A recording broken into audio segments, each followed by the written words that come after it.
The NFL Super Bowl is cluttered with seemingly magical moments. But what about the other side of the coin? What about those who choke on America's biggest stage? These are the worst chokes in Super Bowl history, from a safety who was arrested the night before the big game to a fan who fumbled hundreds of thousands of dollars. This is the Super Choke Bowl. Before Rich Gannon set Super Bowl records with 5 interceptions and 3 pick sixes, before Kerry Collins earned himself a Super Bowl quarterback rating lower than Vontaze Burfict's IQ, before Peyton Manning had the mobility of my grandmother, the choke king at the quarterback position was Jim Kelly. Kelly appeared in 4 consecutive Super Bowls with the Buffalo Bills in the early 1990s. Time and time again, Jim Kelly failed to get a ring. He threw 2 touchdowns, 7 interceptions, achieved 0 wins, and a quarterback rating of 56.9 for his 4-game Super Bowl career. If Jim Kelly isn't the poster boy for choke artists, then I don't know who is. Joining Jim in the backfield could have been his teammate Thurman Thomas, but there was another running back that stood out from all the others: Dave Osborne. You may not have heard of him, but Dave played in the NFL from 1965 to 1976. He spent the majority of his career with the Minnesota Vikings and appeared in Super Bowl IV and Super Bowl IX. In Dave's first Super Bowl, he did manage to score a touchdown, but the positive plays end here. In that same game, he rushed for 15 yards on 7 attempts. You would assume his second Super Bowl couldn't get any worse. Well, it did. Osborne carried the ball 8 times for a grand total of -1 yards. He caught a couple passes for 7 yards, and his career Super Bowl stat line came out to 15 carries for a total of 14 yards. Dave's consistency in the running game will pair nicely with the consistency we have for our passing game. Now, at the receiver position, I wanted the man who is in charge of catching our passes to be a drop king. So I ended up with the player who may not have the most drops, but certainly has the most iconic dropped pass in Super Bowl history. That is Dallas Cowboys tight end Jackie Smith. In Super Bowl 13, the Dallas Cowboys were trailing the Pittsburgh Steelers 21-14 with just a couple minutes left in the third quarter. The Cowboys ran a play that found Jackie Smith wide open in the end zone. Smith couldn't handle the pass that was right in his hands, and Dallas had to settle for a field goal. Dallas went on to lose this game 35-31, a margin of only 4 points. Certainly a moment that could have won or at least extended the game for Dallas. Despite Jackie having a fantastic career, this drop is what he's remembered for and why he has found himself a part of the Super Choke Bowl. The last offensive position for this team is going to be reserved for the kicker. This spot is going to the barefooted kicking Rich Karlis. During the regular season, Karlis of the Denver Broncos made every field goal attempt inside the 40, but once placed into Super Bowl 21, he wound up missing 2 inside the 40, including a 23-yard chip shot. This 23-yard miss would give him the record for the shortest missed field goal in Super Bowl history. Both misses occurred in the first half when the game was tight with chances to extend their lead. The Broncos ended up losing this game 39-20, and Karlis was quoted saying he believed his misses to have led to an unraveling of the team. This barefooted kicker has yipped his way into Super Choke history.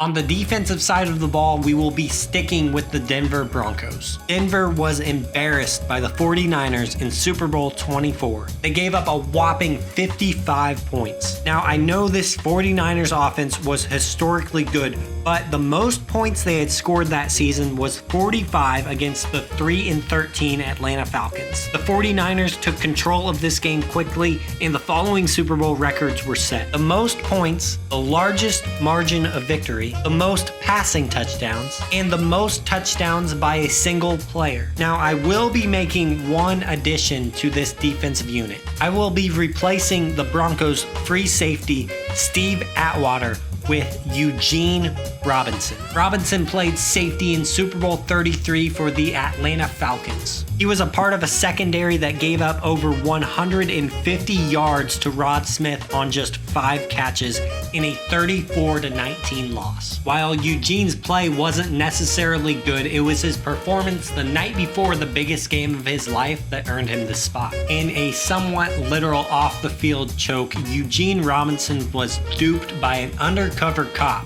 and was arrested for soliciting sex to a prostitute. No time for going over extra film or making sure you're well rested before you play the most important football game of your career. And the story doesn't end here. The morning of this incident, Eugene had a breakfast meeting with the religious group Athletes in Action. It was here that Eugene was given the Bart Starr Award, created to honor the NFL player who best exemplifies outstanding character and leadership in the home, on the field, and in the community. In Eugene's defense, this says nothing about exemplifying character on the street corners. Robinson earns his spot and gives an entirely new meaning to the Super Choke Bowl.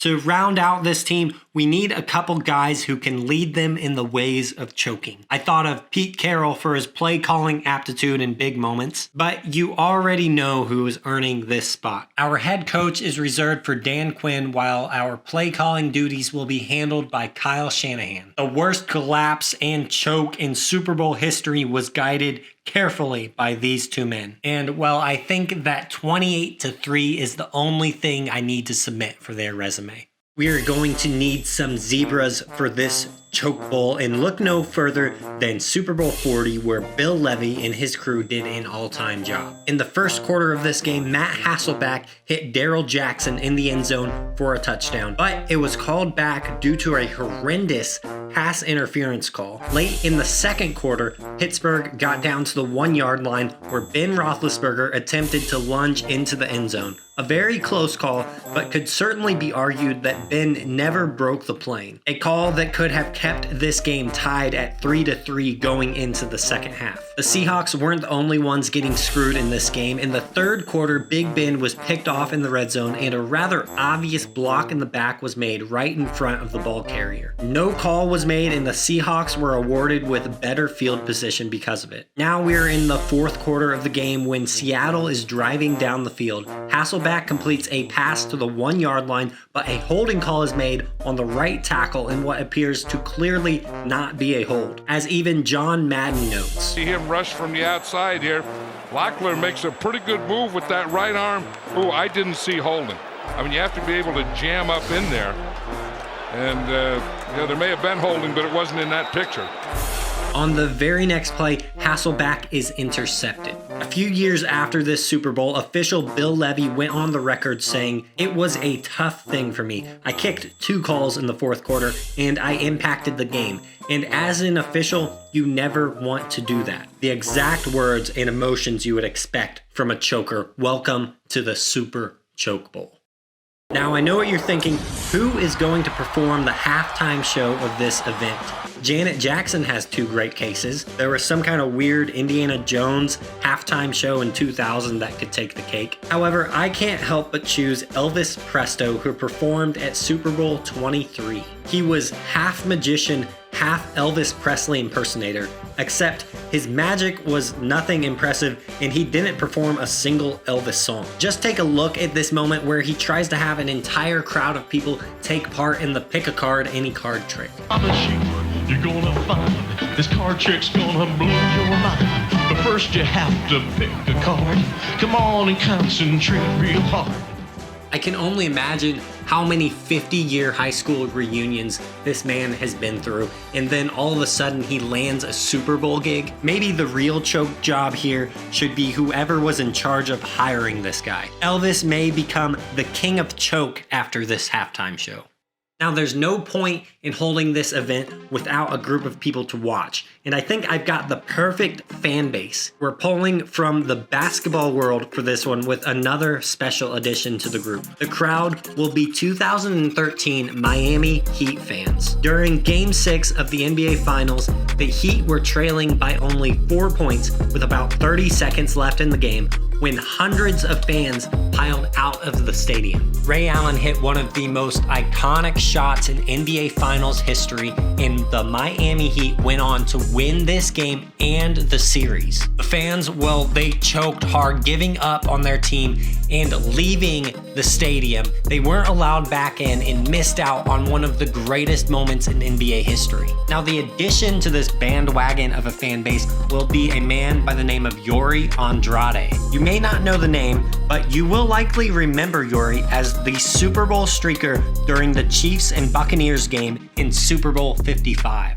Not only do we want a streaker for our choke bowl, but we also want one who cost himself nearly $500,000 because he couldn't keep his mouth shut. You see, Yuri knew he was going to streak, and there was also a prop bet at the time that there would be a streaker during the Super Bowl. Yuri made a mistake in 1, placing the bet himself, and then 2, blabbering to media outlets that he did this. The dude easily could have had a trusted friend or family member place the bet, kept his mouth shut, and he'd be rolling in dough. I can't wait to have Yuri and these fair-weather fans leading the chants for the choke bowl. One of the final missing pieces for this choke bowl is a place to play, and oh crap, what? I can't see. Where'd the lights go? Turn the, what? Am I blind? Oh, no, I'm just in Mercedes-Benz Stadium, Super Bowl 47. The famous R Bowl had the spotlight literally stolen by whoever was in charge of the lights. At a pretty crucial point in the game, the stadium went completely dark and there was a 34-minute delay. And who was flickering the lights?